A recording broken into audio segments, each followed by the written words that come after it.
Muito obrigado. Eu queria, em primeiro lugar, agradecer o convite para participar desse seminário, que trata, sem dúvida nenhuma, de um tema muito contemporâneo e muito presente na agenda política de hoje. Tratar da questão da política e segurança na governança global, eu começaria por fazer algumas considerações em relação ao conceito do Sul, que está muito presente também no próprio título do seminário das relações Sul-Sul.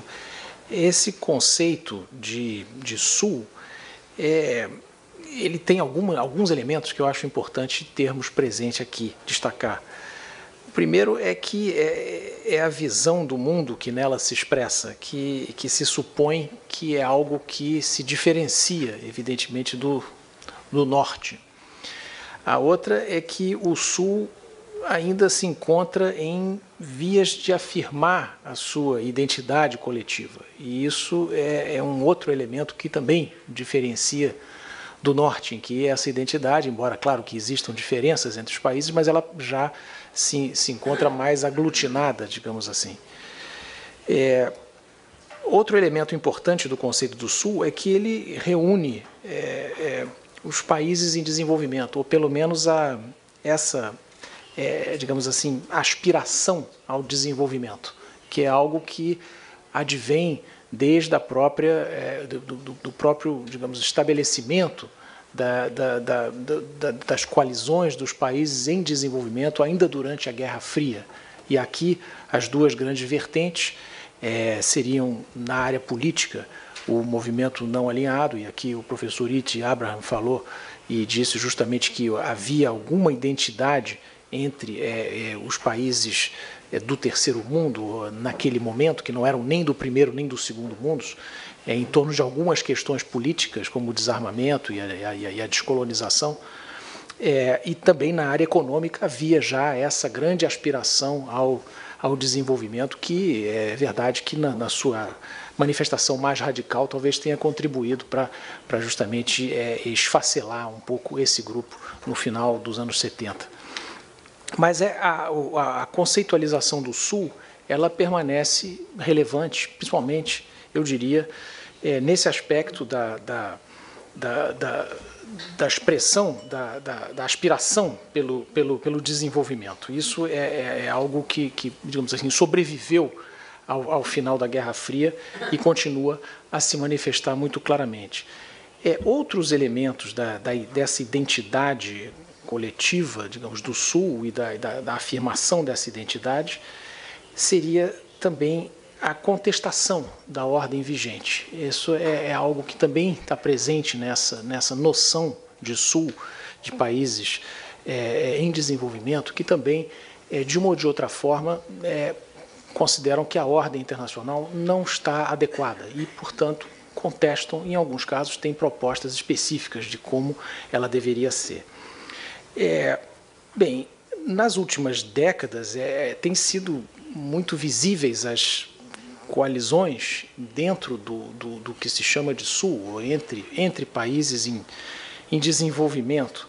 Isso está, claro, ligado em parte ao que o autor Fareed Zakaria chama aqui de ascensão do resto, até contrapõe como Rise of the West, e Rise of the Rest, quer dizer, se em algum momento houve uma ascensão do mundo ocidental, agora é o momento do resto, e esse resto não é muito claramente definido, mas certamente não é uma área geográfica específica, como, por exemplo, a Ásia-Pacífico, na década de 90, que mostrou um grande vigor de crescimento econômico. Tampouco, quer dizer, poderia ser identificada claramente como sendo uma área ou um país, mas é o resto do mundo. E esse resto do mundo, ele tem ali diversos países que têm encontrado uma expressão mais importante dentro desse Sul e até mesmo, quer dizer, têm conseguido se articular em coalizões específicas. Um outro elemento dessa ascensão do resto tem a ver com a situação econômica e o fato de ter havido uma interação mais importante entre diversos países do Sul que, de uma ou de outra forma, os fizeram sobreviver ou, pelo menos, atravessar a crise, a grande crise que ainda estamos vivendo as suas sequelas, uma crise centrada no norte desenvolvido, com, digamos assim, sequelas mitigadas. E isso é o caso desse país aqui, do Brasil, certamente o caso da China, que, embora tenha diminuído um pouco a sua taxa de crescimento, continua mostrando um crescimento muito vigoroso. O caso também da Índia, semelhante. Ou seja, esses países conseguem atravessar uma grande crise internacional pela primeira vez em muitos e muitos anos, de maneira relativamente incólume. E isso fortalece ainda mais a situação desses países dentro do Sul. Esse relativo fortalecimento, ele também, digamos, faz aumentar um pouco essa contestação desses países em relação à ordem vigente. E traz também um certo reconhecimento de que esses países têm um papel a desempenhar, às vezes na própria solução da crise, cujos efeitos são globais hoje em dia. Então, aí nós vemos, quer dizer, que já, por exemplo, no caso do G8, até esse reconhecimento já até existia antes da crise. Quer dizer, o G8 já havia convidado alguns países, a China, Brasil, Índia, África do Sul e México, para participar. Ou seja, já havia um certo reconhecimento. Mas depois isso se torna ainda mais evidente e não há como, digamos assim, retirar mais esses países de certas negociações internacionais. Uma delas, na área econômica, é justamente o G20, que é possível que venha a superar o G8 como fórum de articulação, não se sabe ainda, mas que evidentemente mudou a dinâmica de negociações, no âmbito, pelo menos, das grandes negociações comerciais internacionais, e ainda continua sendo um fórum muito importante do ponto de vista da articulação econômica global. Outra manifestação importante também na área ambiental, por exemplo, em que Brasil, África do Sul, Índia e China são reconhecidos aí num grupo BASIC, que também não se concebe uma negociação internacional na área ambiental séria e que possa ter resultados sem a participação desses países, simplesmente pelo seu peso nessas respectivas áreas.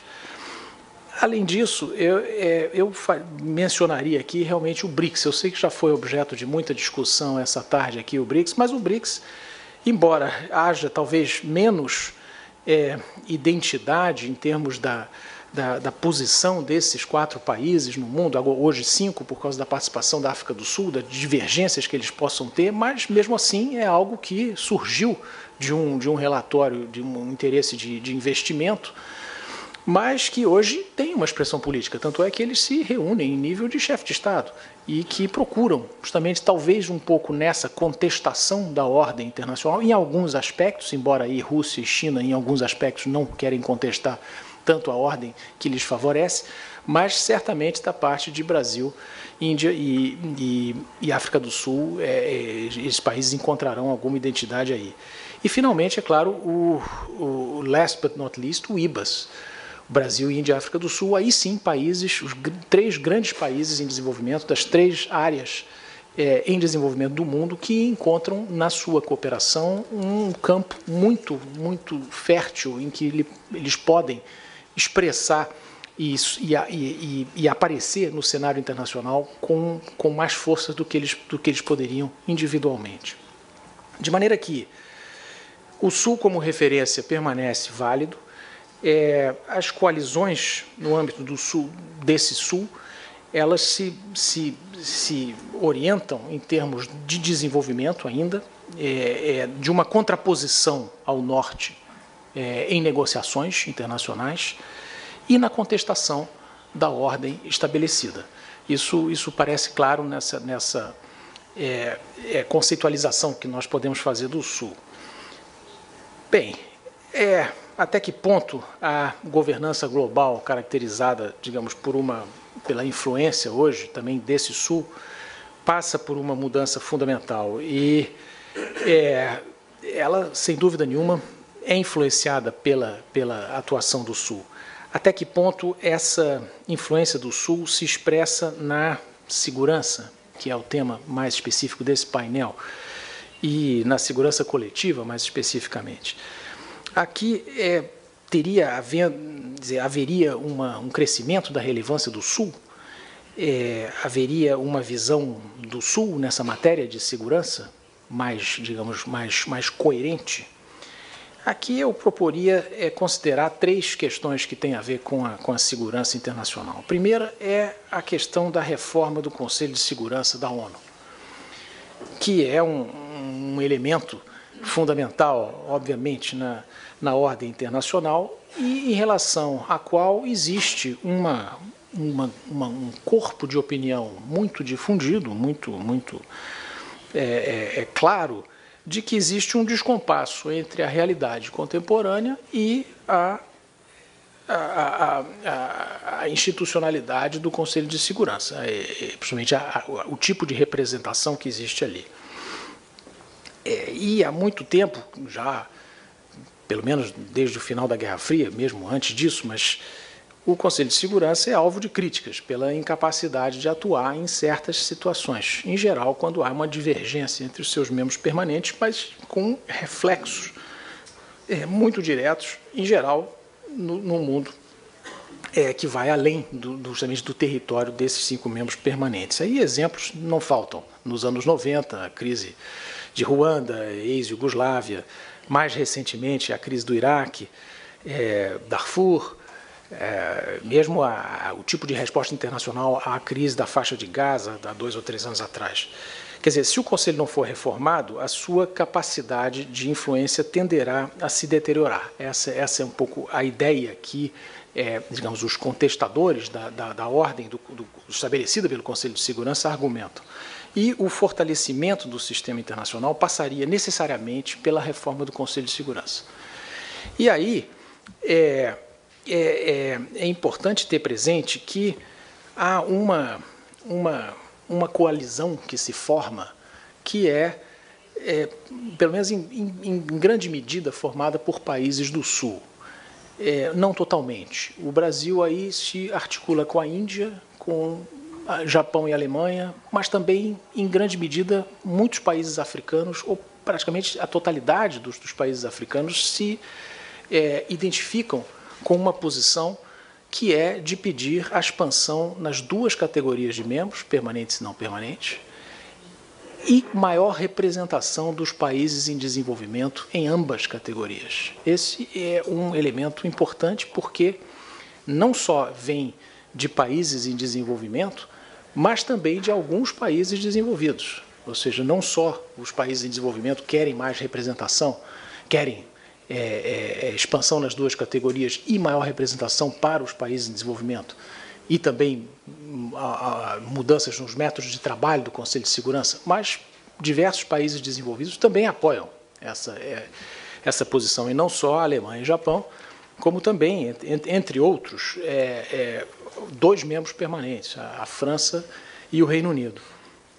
E essa ideia de que o Conselho de Segurança teria que ser reformado nesses moldes parece evidente, porque é claro que grande parte da agenda do Conselho de Segurança é no terceiro mundo, é justamente no Sul que ela acontece.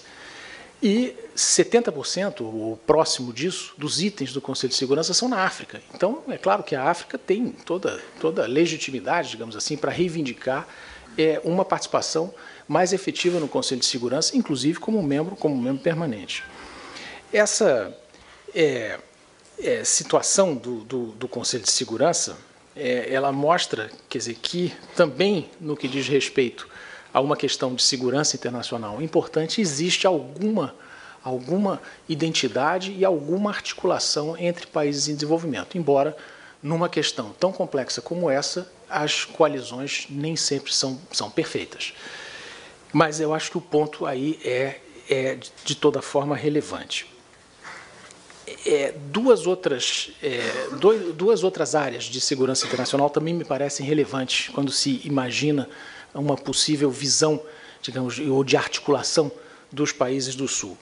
Uma delas é na área de desarmamento e não proliferação. E aqui, pegando talvez o elemento mais emblemático do sistema internacional de desarmamento e não proliferação, o Tratado de Não Proliferação de Armas Nucleares, esse tratado chegou ao seu limite, ou seja, ele na sua assimetria fundamental de considerar alguns países detentores de armas nucleares e outros que não são países detentores dessas armas, chegou ao limite porque Índia, Paquistão e possivelmente Israel, embora não admita abertamente, e também possivelmente a Coreia do Norte, teriam desenvolvido armas nucleares, mas, no entanto, não podem fazer parte do tratado como países nuclearmente armados. Isso é uma contradição, mas não só isso. O Tratado de Não Proliferação não conseguiu resolver a questão do desarmamento nuclear, que é objeto de um artigo do tratado. E essa incapacidade, digamos assim, de lidar de maneira efetiva com um problema intrinsecamente ligado à não proliferação contribui para a erosão, digamos, da credibilidade do tratado. Um outro elemento que também é importante no âmbito do TNP, que tampouco foi resolvido, é a questão do Oriente Médio, em que, nesse caso, pela presença de Israel como não parte do tratado e como a consideração em geral de que Israel teria armas nucleares, também mostra que o tratado não consegue, digamos assim, tratar dessa questão regional específica que é tão importante para os países árabes. São elementos de desgaste nesse regime e aí não há, digamos assim, uma coalizão do Sul que possa se articular muito claramente. Aí também, em favor do desarmamento nuclear, é uma coalizão que envolve alguns países do Sul e alguns países desenvolvidos, inclusive da Europa, que não são membros da OTAN. Seria a nova agenda para o desarmamento nuclear. E aí, nesse caso, a Índia, como potência nuclear de facto, evidentemente tem uma posição que decorre da sua condição específica.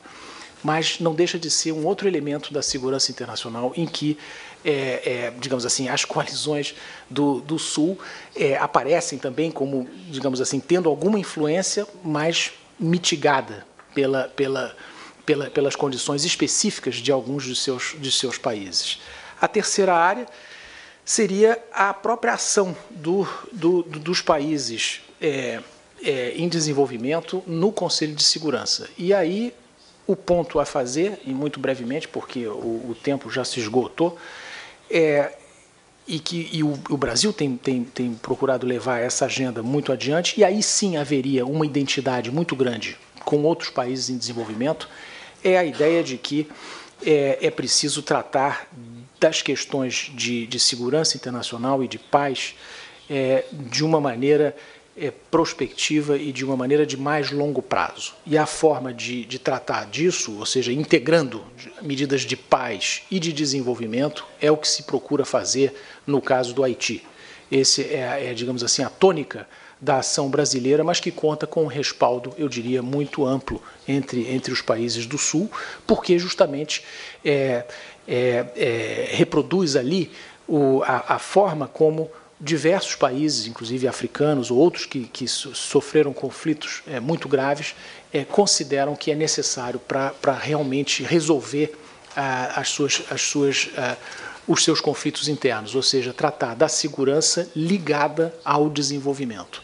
E essa é digamos assim, a terceira área, digamos, no campo da segurança internacional, que eu diria que é possível ver uma coalizão, ou pelo menos uma identidade de posições entre os países do Sul. Bem, esses eram os pontos que eu queria fazer. Muito obrigado.